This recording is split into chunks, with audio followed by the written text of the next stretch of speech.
नमस्कार मित्रों, क्या आप जानते हैं कि कर्म क्या है? क्योंकि यदि आपने हिंदू धर्म ग्रंथों में पढ़ा होगा तथा इस बात को अच्छी तरह से जानते होंगे कि कर्म के अनुसार ही हमारा जीवन और जन्म मरण सब कुछ कर्म पर ही निर्भर करता है। जहां अच्छे कर्म व्यक्ति के जीवन को प्रगति की दिशा में ले जाते हैं, वहीं बुरे कर्म उसे दुर्गति की ओर ले जाते हैं।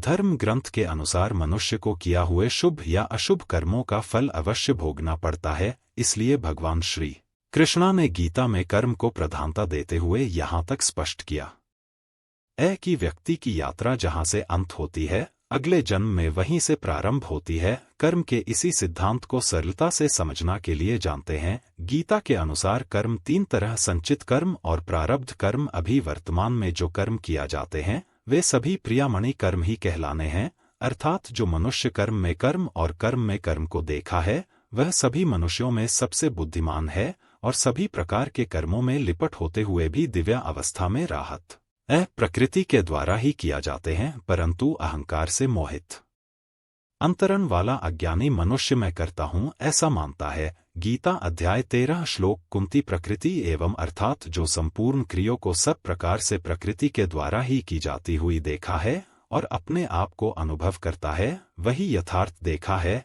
इसके अलावा गीता में बताया वास्तव में कर्म कर्म ही होता है। कर्म के प्रकार नहीं हुआ करते, परंतु समय के अनुसार अर्थात एवं वर्तमान के अनुसार कर्म के प्रकार कहे गए हैं।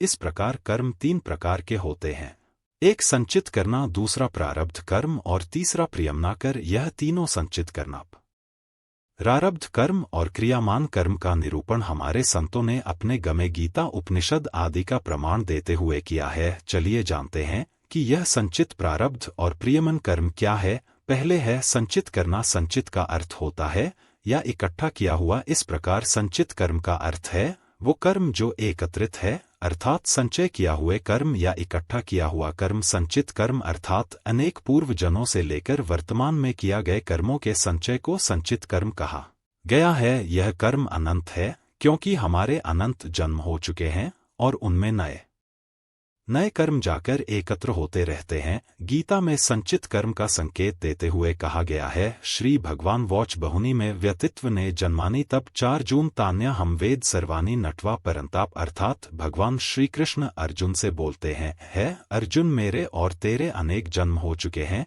उन सब को मैं जानता हूँ किंतु तू उन्हें नहीं जानता। अर्थात भगवान अनंत बार अवतार लेते हैं और साथ ही जीव भी अनंत बार जन्म ले चुका है, क्योंकि ब्रह्मांड अनंत है एवं अनादिकाल से ब्रह्मांडों का प्रकट एवं प्रलय होता रहा है।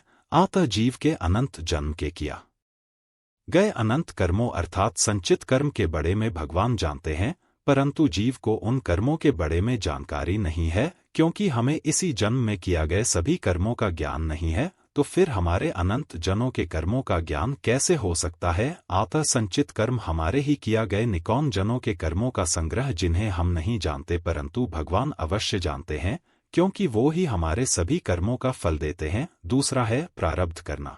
प्रारब्ध को दूसरे शब्दों में भाग्य भी कहते हैं, अर्थात हमारे संचित कर्मों में से जो अंश मंत्र कर्मों को इस जन्म में भोगना है उसे प्रारब्ध कर्म कहते हैं।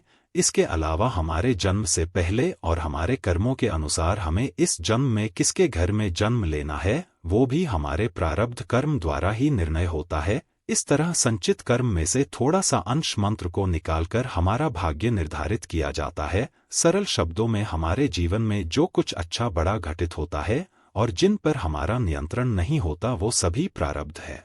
इन पर हमारा नियंत्रण इसलिए नहीं होता क्योंकि भगवान हमें प्रेरित करते हैं पूर्व जन्म के कर्म फलों को भोगने के लिए, क्योंकि अगर भगवान हमें प्रेरित नहीं करेंगे तो कर्मों का फल कैसे मिलेगा? अतः भगवान श्री कृष्ण ने गीता में कहा है, कर्मण्येवाधिकारस्तेमा फलेषु कदाचन, अर्थात केवल कर्म करने में ही तेरा अधिकार है, उसके फलों में नहीं। यानी हमें सिर्फ अच्छे बुरे कर्मों को करने का ही अधिकार है, फल देने का अधिकार केवल भगवान को है। इस प्रकार जो प्रारंभ कर्म अच्छे हैं वह हमारे अच्छे कर्मों का फल है और जो बुरे हैं वह हमारे बुरे कर्मों का फल है। अतः प्रारब्ध कर्म हमारे किया गए अच्छे बुरे कर्मों का फल है जो हमारे पूर्व जनों के अनुसार निर्धारित होता है। तीसरा है क्रियामान कर्म। क्रियामान शब्द का अर्थ है वह कर्म जो किया जा रहा है अथवा वह कर्म जो हो रहा है, अर्थात जो कर्म अभी वर्तमान समय में किया जा रहे हैं, उनको क्रियंकर कहते हैं। यानी हम जो भी वर्तमान में पाप और पुण्य कर्मों को करते हैं उसे कम कर्म कहते हैं। क्रियमान कर्म दो तरह के होते हैं, एक शुभ कर्म और दूसरा अशुभ कर्म। जो कर्म शास्त्र अनुसार विधि विधान से किया जाते हैं वे सभी शुभ कर्म कहलाने हैं, और जो कर्म कम क्रोध लाभ पराशक्ति आदि को लेकर शास्त्र निश्चित कर्म किया जाते हैं वे सभी अशुभ कर्म कहलाने हैं। क्रमण कर्म के अनुसार एक फल अंश बनता है तो दूसरा संस्कार अंश, परंतु दोनों अंश भिन्न भिन्न होते हैं। एक दृष्टांत और दूसरा दृष्टि के भी दो भेद होते हैं।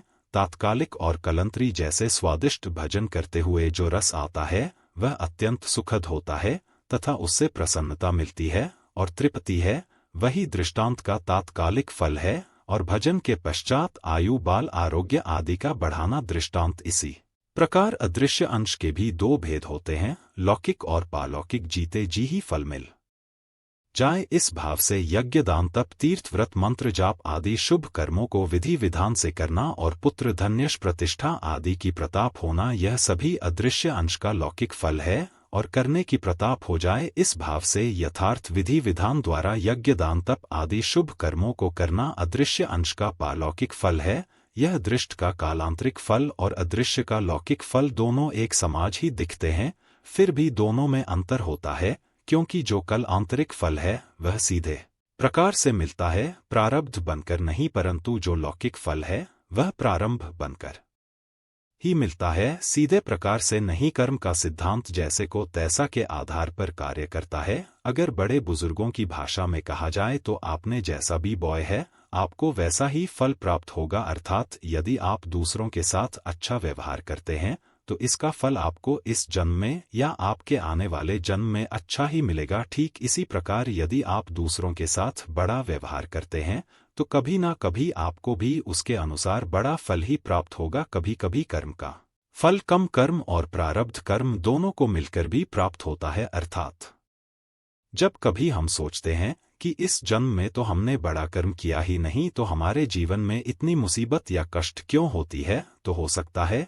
आपने आपके पिछले जन्म में इस प्रकार के कुछ बुरे कर्म किया होंगे जिसका फल आपको इस जन्म में मिल रहा है। कर्म फलों से मुक्ति प्राप्त करने के लिए आपको ऐसे कर्म करना चाहिए जिससे कोई बंधन ना हो तथा ना ही कोई कार्मिक बंधन बने, क्योंकि भागवत गीता में कहा गया है, निष्काम भाव से फल की इच्छा किया बिना सिर्फ अपना कर्तव्य समझकर कर्म करना ही कर्म बंधन से मुक्ति अपने का एकमात्र उपाय है। कर्म फल से मुक्ति अपने के लिए एक उपाय यह भी है कि आप अपने सभी कर्मों के लिए ईश्वर से प्रार्थना करें कि वह आपको आपके कर्मों के लिए माफ कर दे। साथ ही आपके साथ जो भी लोग बड़ा करते हैं उन्हें अपना प्रारब्ध माकर खुशी से स्वीकार कर ले और सभी लोगों को माफ कर दे। मित्रों, उम्मीद है अब आप समझ गए होंगे कि कर्म क्या है और कर्म का सिद्धांत कैसे कार्य करता है। आपको हमारी यह वीडियो कैसी लगी कमेंट्स में ज़रूर बताइएगा, और अगर आप हमारे चैनल पर नए हैं तो हमारा पौराणिक मंच 108 चैनल को भी सब्सक्राइब ज़रूर कीजिएगा।